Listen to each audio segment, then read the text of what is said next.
हर हर महादेव दोस्तों, आज मैं आपके लिए श्रावण पुत्रदा एकादशी व्रत की कथा लेकर आई हूँ। इस कथा को स्वयं श्री कृष्ण जी ने युधिष्ठिर जी को सुनाई थी, अतः जो लोग यह व्रत करते हैं उनको यह कथा अवश्य सुननी चाहिए। तो कथा इस प्रकार है। श्री युधिष्ठिर कहने लगे कि हे भगवान, श्रावण शुक्ल एकादशी का क्या नाम है, व्रत करने की विधि तथा इसका महात्म कृपा करके कहिए। मधुसूदन कहने लगे, अर्थात कृष्ण जी कहने लगे, इस एकादशी का नाम पुत्रदा है। अब आप शांति पूर्वक इसकी कथा सुनिए। इसके सुनने मात्र से ही वाजपेयी यज्ञ का फल प्राप्त होता है। द्वापर युग के आरंभ में महिष्मती नाम की एक नगरी थी, जिसमें महीजीत नाम का राजा राज्य करता था। लेकिन पुत्रहीन होने के कारण राजा को राज्य सुखदायक नहीं लगता था। उसका मानना था कि जिसके संतान ना हो, उसके लिए यह लोक और परलोक दोनों ही दुखदायक होते हैं।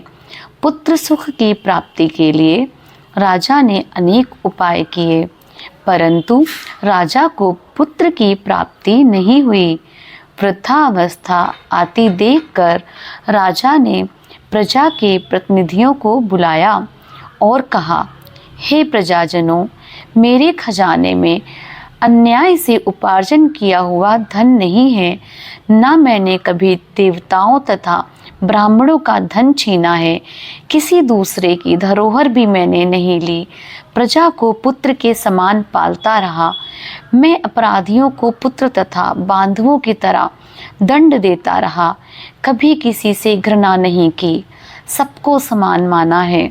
सज्जनों की सदा पूजा करता हूँ।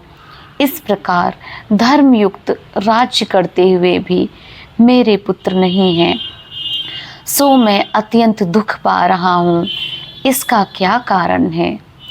राजा महीजीत की इस बात को विचारने के लिए मंत्री तथा प्रजा के प्रतिनिधि वन को गए। वहाँ बड़े बड़े ऋषि मुनियों के दर्शन किए। राजा की उत्तम कामना की पूर्ति के लिए किसी श्रेष्ठ तपस्वी मुनि को देखते फिरते रहे।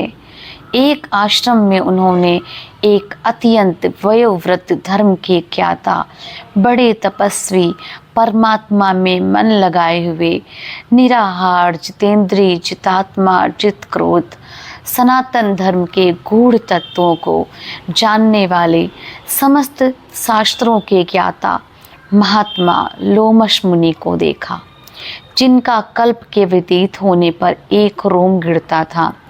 सबने जाकर ऋषि को प्रणाम किया। उन लोगों को देखकर मुनि ने पूछा कि आप लोग किस कारण से आए हैं? निसंदेह मैं आप लोगों का हित करूंगा। मेरा जन्म केवल दूसरों के उपकार के लिए हुआ है, इसमें संदेह मत करो। लोमश ऋषि के ऐसे वचन सुनकर सब लोग बोले, हे महर्षि, आप हमारी बात जानने में ब्रह्मा से भी अधिक समर्थ हैं, अतः आप हमारे इस संदेह को दूर कीजिए। महिष्मतीपुरी का धर्मात्मा राजा महीजीत प्रजा का पुत्र के समान पालन करता है, फिर भी वह पुत्रहीन होने के कारण दुखी है। उन लोगों ने कहा कि हम लोग उसकी प्रजा हैं, अतः उसके दुख से हम भी दुखी हैं। आपके दर्शन से हमें पूर्ण विश्वास है कि हमारा यह संकट अवश्य दूर हो जाएगा, क्योंकि महान पुरुषों के दर्शन मात्र से अनेक कष्ट दूर हो जाते हैं। अब आप कृपा करके राजा के पुत्र होने का उपाय बतलाएं। यह वार्ता सुनकर ऋषि ने थोड़ी देर के लिए नेत्र बंद किए और राजा के पूर्व जन्म का वृतांत जानकर कहने लगे कि यह राजा पूर्व जन्म में एक निर्धन वैश्य था। निर्धन होने के कारण इसने कई बुरे कर्म किए। यह एक गांव से दूसरे गांव व्यापार करने जाया करता था।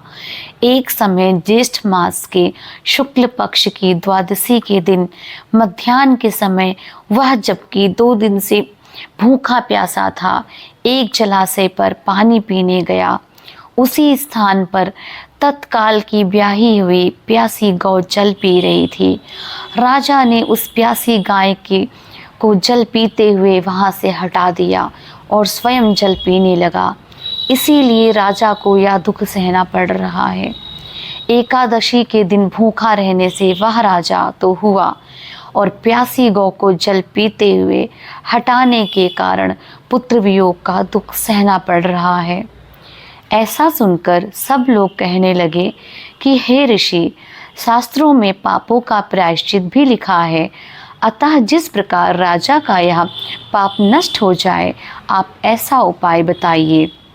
लोमश मुनि कहने लगे कि श्रावण शुक्ल पक्ष की एकादशी को, जिसे पुत्रदा एकादशी भी कहते हैं, तुम सब लोग व्रत करो और रात्रि को जागरण करो। इससे राजा को यह पुत्र जन्म का पाप अवश्य नष्ट हो जाएगा, साथ ही राजा को पुत्र की अवश्य प्राप्ति होगी।